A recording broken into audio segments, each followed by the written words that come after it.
ba Davido bane yayi wannan waƙan, kuma wannan waƙan ba saɓo bane, ba inda aka yi saɓo a cikin wannan waƙan. Hasali ma abin da aka fara ce a cikin waƙan alhamdulillah, Allah daga talaka na ka mayar da ni mai kuɗi. Na je na saurari wannan waƙan, ba inda aka yi saɓo a cikin wannan waƙan. Na ɗaya kenan.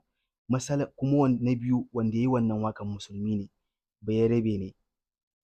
Na uku, matsalan da aka samu a cikin wannan waƙan shine an zo an yi shooting a bakin masallaci, an gama idar da sallah, an gama sallah sai aka fara rawa. Shine mu abun da ya saɓa ma al'adarmu kuma addininmu. Shine muka fita muka ma Davido complain, shi kuma Davido ya nuna taurin kai, bai ɗauke mu fans nashi da muhimmanci ba, bai saukar da wannan bidiyon a page nashi ba.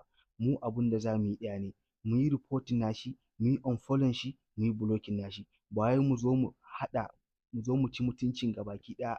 Akwai wani bidiyon da na kalla, wani gabaki ɗaya ma Kiristan gabaki ɗaya yake cin mutuncin shi. Kaga bai dace ba.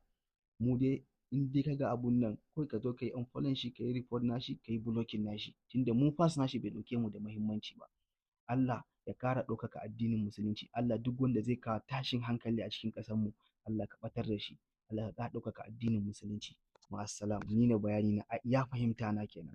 Na gode.